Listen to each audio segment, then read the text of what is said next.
Okay, y'all, let's get into it. Season 3, Episode 3 of The Gilded Age. If you were not watching this show, I highly recommend that you watch it. If you like time period pieces, such as the movie Pride and Prejudice, the movie Belle, um, the show Bridgerton, it's kind of that similar feel. It is in a like around the early 1900s, but it's a really great show. So I just kind of want to go over the highlights of today's episode. So, the biggest thing that is happening right now is Gladys is engaged to the Duke. So, Gladys was in love with this other man. Her mother said absolutely no. And then the father, Mr. Russell, I think that he does want Gladys to have a love match, and he even told Gladys that she could have a love match.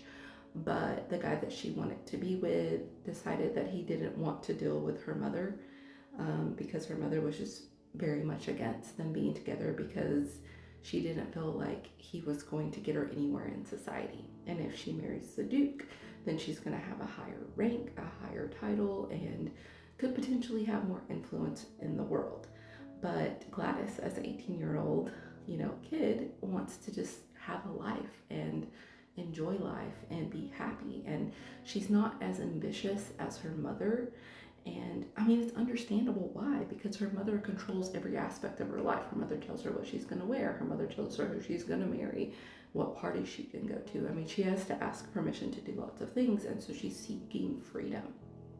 But now she is engaged to the Duke, and I can tell that she's very anxious about it.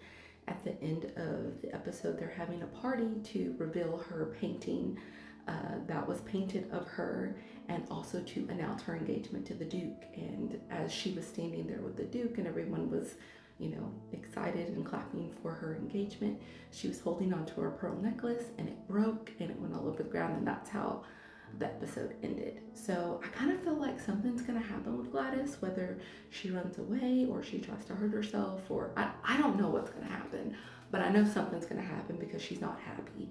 And I could tell that, like, in that episode, her brother, whose name is Larry, and her dad, whose name is George, they were concerned. They could tell there was just concern on their face. And the mother, she's just really happy because now she's more popular.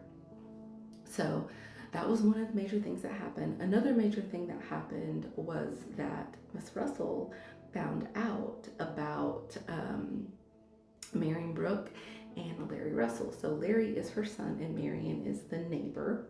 Marion doesn't have any, she is a lady, but she doesn't have any fortune. And her and Marion and Larry have been courting for a little bit.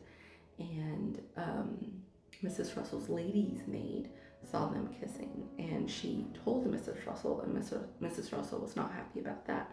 So I'm very interested to see what is going to happen, because I don't think that Mrs. Russell is going to allow them to wed. Another thing that's going on is Peggy. So Peggy's one of my favorite characters. Her and her family, they're in Newport, and she receives a letter, and it's from the doctor. I can't remember his name, but the doctor that took care of her, he was asking if he could call on her. So she wrote back and said sure. So he came to visit her, and his family was in Newport as well. And the doctor's mother is basically like a Mrs. Russell. So she cares about rank and title and old money. And, Peggy's family, her dad was a former slave, and then he built his business up and he started it, and, he owns it and runs it, and he's a successful man. But the doctor's mother didn't feel like he was a very successful man. So that's going to be interesting to see how all of that plays out. But oh my gosh, what do you guys think is going to happen? Like, I love this show. Let me know your thoughts.